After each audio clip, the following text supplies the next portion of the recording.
Hello friends, आज हम chapter 1 का last topic magnetic properties of solid ये स्टार्ट करते हैं और आज ये चैप्टर कंप्लीट हो जाएगा। मैग्नेटिक प्रॉपर्टीज के अकॉर्डिंग सॉलिड के दो टाइप हम 11th में पढ़ चुके हैं, डायमैग्नेटिक एंड पैरामैग्नेटिक। सबसे पहले मैग्नेटिक प्रॉपर्टीज के लिए हमको क्या करना पड़ेगा, तो मैग्नेटिक फील्ड अप्लाइड करना पड़ेगा। तो मैग्नेटिक फील्ड हम कैसे लगा सकते हैं, तो एक साइड एन पोल और दूसरे साइड एस पोल, ये दोनों आमने सामने अगर हम रखे उसको, तो इसमें एन से एस साइड मैग्नेटिक फोर्स यहाँ लागू होगा, तो इसको ही बोलते हैं मैग्नेटिक फील्ड। अब ये मैग्नेटिक फील्ड में अगर मैं डायामैग्नेटिक कोई हमारा सॉलिड लाऊं, डायामैग्नेटिक सॉलिड, तो वो रिपल्सन दर्शाएगा। और पैरामैग्नेटिक सॉलिड लाऊं यहाँ, तो पैरामैग्नेटिक सॉलिड है वो अट्रैक्शन दर्शाएगा। मैग्नेटिक फील्ड में डायमैग्नेटिक सॉलिड क्या करता है, तो मैग्नेटिक फील्ड में डायमैग्नेटिक सॉलिड रिपल्सन दर्शाता है, एंड मैग्नेटिक फील्ड में पैरामैग्नेटिक सॉलिड जो होता है वो अट्रैक्शन दर्शाता है। ये दोनों हम 11th में पढ़ चुके हैं। हम जानते हैं कि जिसमें एक भी नो अनपेयर इलेक्ट्रॉन यानी एक भी अनपेयर इलेक्ट्रॉन ना हो, यानी कि सभी इलेक्ट्रॉन पेयरिंग वाले हो, तो वो होते हैं डायमैग्नेटिक। और अगर कोई भी एटलीस्ट कम से कम एक अनपेयर इलेक्ट्रॉन मिले तो वो होता है पैरामैग्नेटिक। जैसे कि डी ऑर्बिट में हम ऐसे ड्रॉ कर सकते हैं, डी ऑर्बिट में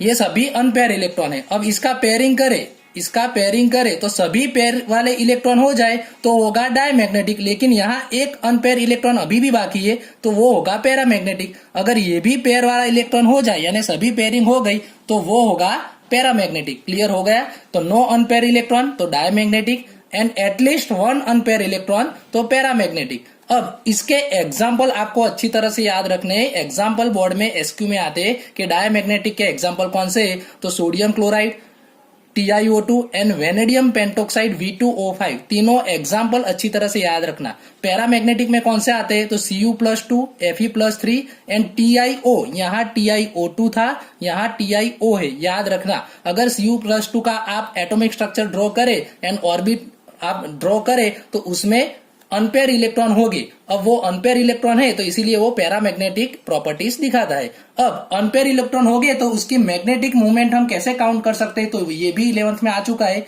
magnetic movement mu is equal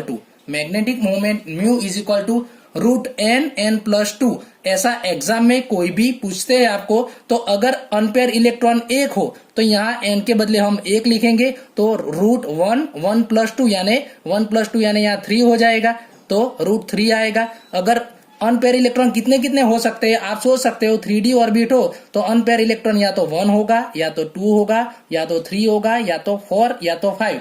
फिर 6 नहीं होगा, क्यों? क्योंकि 6 इलेक्ट्रॉन जब छठा इलेक्ट्रॉन आएगा तो वो पेयरिंग स्टार्ट कर देगा। तो यहाँ n के बदले हमको अनपेयर इलेक्ट्रॉन यहाँ पुट करने हैं, तो हमको मैग्नेटिक मूवमेंट मिल जाए। Magnetic movement mu is equal to √n+2, ये फॉर्मूला अच्छी तरह से याद रखना। अब दूसरे 3 नए वाले टाइप के जो प्रॉपर्टीज है सॉलिड के, वो है फेरोमैग्नेटिक, एंटी फेरोमैग्नेटिक एंड फेरीमैग्नेटिक।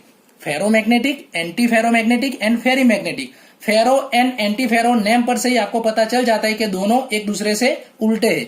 तो फेरोमैग्नेटिक एंड एंटी फेरोमैग्नेटिक किसको बोलते हैं, इससे पहले हमको ये पता होना चाहिए कि कोई भी मेटल में क्या होता है, कोई भी मेटल इलेक्ट्रॉन रिमूव करती है। जैसे कि यहाँ n इलेक्ट्रॉन रिमूव किया तो n इलेक्ट्रॉन रिमूव करेगा तो वो +n चार्ज बनाएगा, और वो मेटल में छोटे छोटे डायपोल होते हैं। वो आप प्राइमरी से पढ़ते आते हैं कि कोई भी मेटल में छोटे छोटे डायपोल होते हैं, वो डायपोल +n- ऐसे चार्ज वाले छोटे छोटे डायपोल मेटल में होते हैं।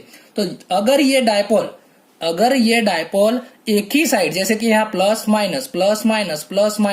यानी कि एक ही साइड एक ही तरह से वो यहाँ मेटल में हो, तो वो बनता है फेरोमैग्नेटिक। अब ऐसा डायपोल होगा तो स्ट्रॉन्ग अट्रैक्शन होगा कि नहीं होगा?